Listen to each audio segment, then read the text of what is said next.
What is Realpolitiks? Realpolitiks is a game that takes real-life geopolitics as we know it in modern day, a very rare thing to do for grand strategy games, might I say. And that's exactly what it does with it. It turns it into a big grand strategy game, gamifying just about everything we know, starting us in the year 2020, released some years ago now, and proceeding onwards towards the end of the century with different scenarios, including a grand campaign, which I've booted up right here to show you guys, that has a bit of a storyline to it, with events that push nations to doing certain things. For example, America and China vying over the Pacific, for example. You can play as any of these nations that you see here. You can go through event paths that are not immediately defined to form bigger nations. For example, a massive African union of a nation to try to compete with, the rest of the world. This game takes real-life geopolitics and it very much generalizes it.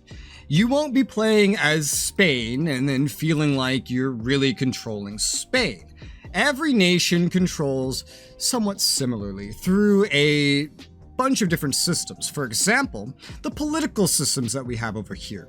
Based on certain actions that you take and certain policies and projects that you enact, you will move towards democracy, authoritarianism, totalitarianism. Each of these have different variables to them. When you can use nukes, which are very common to use in this game. When you have elections, for example, and this can change the status of your political system primarily. It won't lose you the game generally. When you can declare wars even as well. How the rest of the world views you, for example, low negative relations modifier with democracies for authoritarianisms, and then totalitarianisms, high negative relation modifiers with democracies, as an example. How much money you can take out in deficit before going bankrupt is another thing. And then that exact kind of system extends to the economy with what kind of economy are you running? For example, if you pick America at the start, you'll have an interventionist thing. And you can see all these change factors here. And this is kind of the thing that I meant when I said projects. All these different things are decided by projects that you enable. Like everything we're looking at here. All these different variables, human development index, population, militarism, personal control, these ratings of your internal politics. If we take a look at projects here, I don't want you to confuse this for a tech tree because it's not. Now, you might keep some of these things, for example, as if it's a tech tree. For example, spy networks into spy rings, for example. If we look at military, we have a long list of paths here. You could get the Universal Air Unit. That actually just gives you a bonus to air units. There's no differences in air units between countries except the modifiers on top of them. That goes for all military units. Like I said, it very much generalizes real geopolitics. There are planes, and then every nation has different prices for these planes and different modifiers for these planes. But other than that, there's nothing that makes them especially unique. And what determines those small differences is what we see here in front of us, for example. So going down into tanks. I can activate for some money and action points, let's say universal tanks when I get to it. This will actually make my tanks more expensive as well as making them attack better. However, if I ever don't want that anymore, because whenever I enact something, there is a maintenance of money and action points, I can simply deactivate it. And I wouldn't only just deactivate it because, let's say, I don't want to pay the extra bit to the cost of my armor or get any maintenance costs on these projects back, but because these things have other effects. For example, the power of military groups adds +2 to militarism. Maybe you don't want militarism. Those ratings we just looked at in the internal politics, they all have a bunch of different effects on your country. This game is full of modifiers, and sometimes the 23 gold might be fine, but you just don't want the militarism. So what do? You deactivate it. And this goes into other internal politics, for example, here. And there's some paths that are just definitively good to have, and there's some paths that can be risky to have have, for example, having an import or export infrastructure is really dependent on what you needed in the trade projects, and ad hoc actions are things you generally turn on and off temporarily rather than leaving on entirely. But it's these projects and the different combinations of them that is going to determine what makes your country unique on the grand stage. It's not really who you start as, except for any events that might spawn. There is a United Nations system where you can propose for similar costs of money and action points. These different things you want to pass through the UN, such as sanctions, such as even interventions against other countries, as well as things that just start beneficial events and projects that different nations in the world can invest into to get benefits.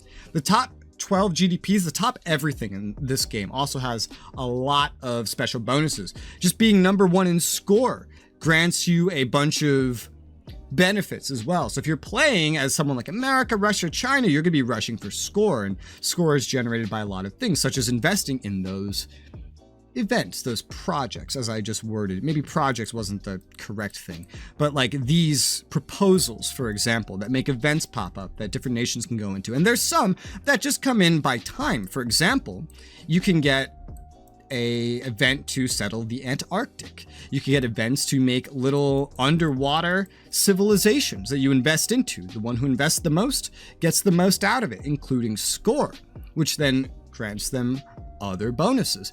And to win at the end, you must be number one. Later, there's even ones to invest into outer space colonies and things like that. We can't see space right now because we're not far enough into the game yet, but actually, I bet I could just load something here. Yeah, this is when I did a live stream of this game forever ago as Russia. If we load in here and zoom out, yep, there you go. We can see outer space. And look at this. All of these different planets, all of these different moons, all of these different space stations can be controlled by different countries, usually decided by who won those events by investing things. You see, I control some of them, other nations control other ones, and then you can fight for wars over them. And you better bet there's independence movements later in the game over these sorts of things as well.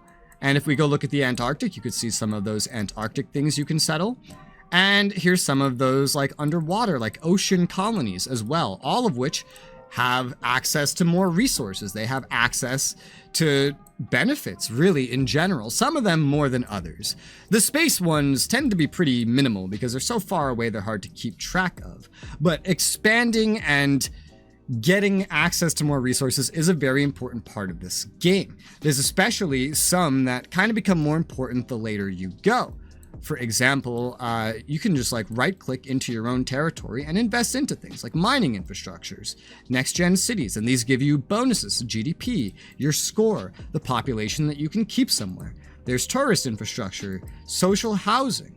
All of these things are here to give you bonuses, and their names are mostly just cosmetic. You can also, while we're, I guess, looking at this one, have your own stock exchange. The biggest GDPs with the best relations, the wealthiest economies, can have stock markets where they invite others into their stock markets and then benefit from the combined GDP's relations and distance that they have with these other nations. Being in charge of one is always better than being in one otherwise, but this is what it looks like to be in charge of one, and you can get quite a lot out of it for very little cost in terms of money income, for example, as well as score income. There's a lot of things that modify this as well, and you better bet you know how you get these modifiers from projects. And you see, the world can be very variable. Like I, as Russia, had taken over a bunch of China. In this time, I had absolutely steamrolled through Europe as well, and I may not control everything because you can't, because even with the events, there's no way to immediately take everything. But you can go to war for just about anything on the map that you see. You can have allies, but it's in the form primarily of blocks. So there's no simple alliances with other countries. Instead, there are leaders of blocks and those that join them. So as you can see here in mine, I have Czechia, Netherlands, Portugal, and Ireland. It may sound unrealistic for Russia, but remember, these nations are all pretty generalized. And through these blocks and through other things, you can either centralize power and use this as a way to diplomatically absorb other nations and their holdings without war, or use it as more of a benefit to your economy. Use it as a benefit to your score. Use it as a benefit to just having allies in general that will then add to your military power. You see, I have, for example, 283 infantry here, plus 24 coming from my block members. And it kind of goes like that for everything. Once someone's in your block, you gain access to their military. They're essentially your direct, always supportive ally. It's actually pretty nice. And there are reasons to take some things on the map more than other things. For example, strategic provinces like this that provide just special bonuses of money and action points every few years, which can be very, very useful, especially action points in the long run. And you better bet there is debt. Not only can you make money and have a monthly balance, all the good stuff of maintaining like an economy and stuff, you can have debt. So you see, I have like 98,000 right here and 40,000 in debt. If I wanted to, I could pay all this off right now and it comes out of my money and I have no more debt.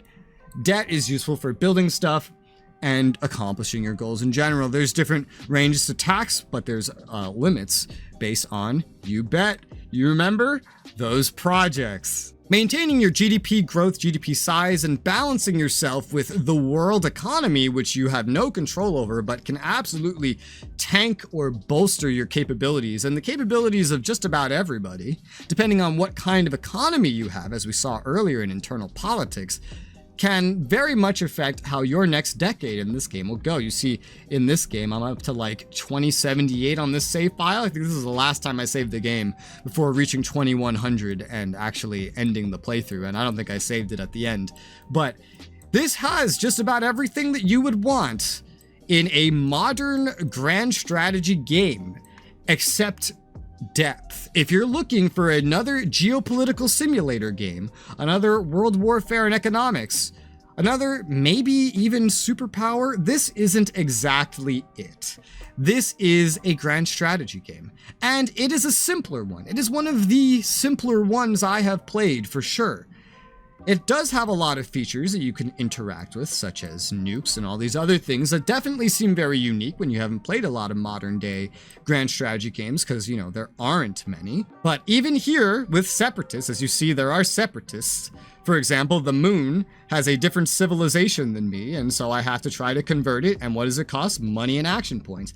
Everything in this game is cosmetic. It is a way to spend money and action points to get modifiers and benefits.